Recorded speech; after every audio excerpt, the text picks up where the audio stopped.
Have you ever asked yourself if the pain you are experiencing right now could actually be proof that God is preparing to bless you in ways you cannot yet see? Many times, what looks like the end is actually the beginning. And what feels like abandonment is often the tender setup for a breakthrough. I remember when I lost my job suddenly, when a close friend turned away from me without explanation, when my bank account could not carry me another week, and when every night ended in tears that soaked the pillow, I felt abandoned by the very God I had tried to serve. In my frustration, I whispered in the dark, "Lord, where are you? Have you forgotten me?" I expected silence, but instead something strange began to happen. Even though nothing on the outside had changed, a quiet shift began inside me. A peace I could not explain began to guard my heart. A stranger in the grocery store said words that felt like they were meant for me. A sermon spoke directly to the hidden questions in my soul. Scriptures I had read many times before suddenly came alive like they were glowing on the page. My nights became calmer, my sleep became sweeter. It made no sense at first, but slowly I began to understand that God was already working. Looking back, I realized those small signs were not random. They were gentle whispers from heaven, clues that God was preparing to bless me in ways I could not imagine. Within weeks, I was offered a job better than the one I lost. A broken friendship was restored in honesty and love. Unexpected financial provision arrived at the very moment I needed it. More important than all of that, a deep joy took root inside me. A joy that no situation could take away. That season of struggle taught me that sometimes God gives us signs in the middle of our hardest trials to prepare us for His greatest blessings. If you are reading this and you feel stuck, if you feel restless, if you feel like you are losing more than you are gaining, I want you to consider the possibility that God is not ignoring you. He is preparing you. He is clearing out the things that cannot go with you into the next season. He is stirring a hunger in you that only His Spirit can fill. He is sharpening your character so that when the blessing comes, it will not crush you, but instead launch you into your purpose. I remember how my old job, which once felt secure and exciting, suddenly felt draining and lifeless. The conversations that once brought joy started to feel empty. The routines that once fit me began to feel too small. It felt uncomfortable, but now I see it was God's way of telling me I had outgrown that season. He was stretching me to step into something larger. Just like a child eventually outgrows the crib, God's children outgrow old seasons when it is time to move. The discomfort was not punishment, it was preparation for the new thing. Then came the losses. Friends stopped calling. Opportunities shut down. Doors closed. But instead of falling into panic, I felt an unusual peace. I could not explain it. Everything in the natural said I should be afraid, but the peace of God that surpasses understanding guarded my heart. Later, I realized why. God was removing the wrong people, the wrong opportunities, and the wrong distractions so that the right ones could arrive at the appointed time. He was clearing the stage before the performance.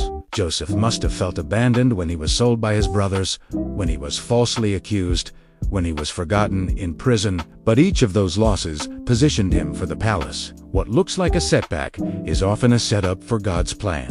As this was happening, something new was stirring inside of me. I wanted more of God. Not just more answers, not just more blessings, but more of Him. I started praying longer, not out of obligation, but out of desire. Scriptures that once felt ordinary suddenly burned with meaning. Worship flowed out of me, even when I had no reason to celebrate.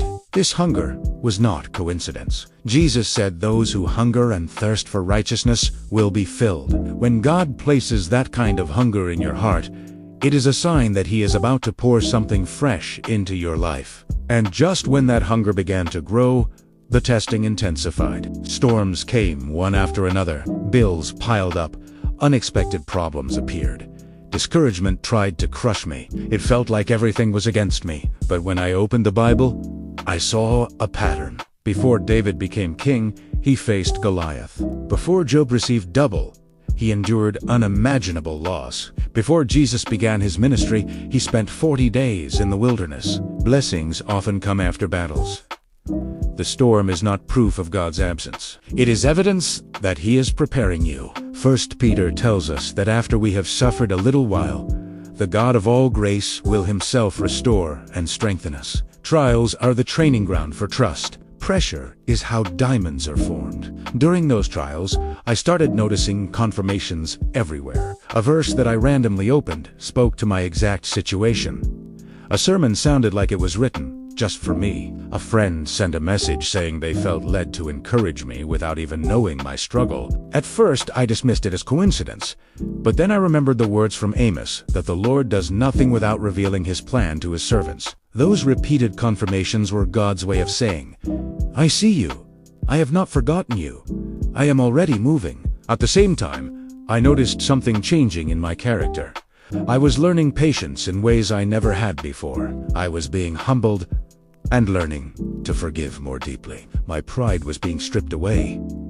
My reactions were becoming softer, kinder. It was not self-improvement. It was the Spirit of God shaping me.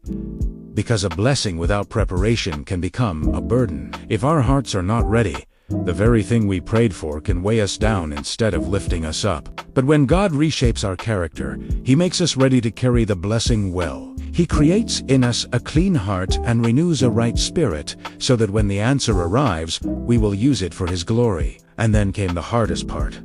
The moment when I felt like giving up. The battle felt too long. The nights too heavy. The tears too many. I whispered, I cannot take this anymore.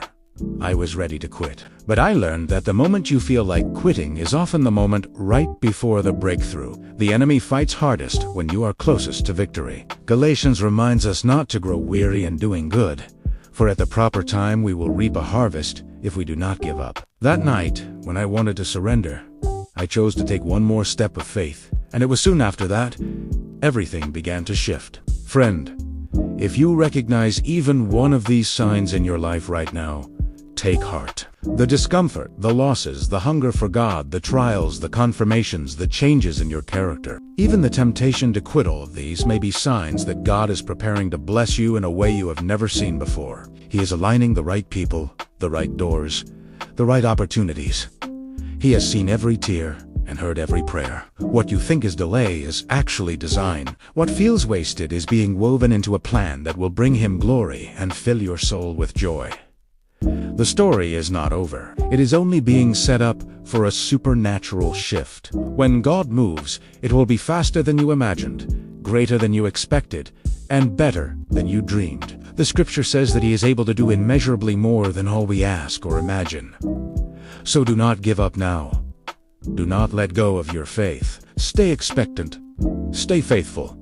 Stay ready, because if you are seeing these signs, God is already closer than you think. He is preparing to bless you. If this word has touched your heart, I invite you to subscribe to this channel. Leave the link with someone who needs this encouragement today, and write your comment below, sharing what spoke to you most. Your testimony could be the very encouragement another person is praying for right now.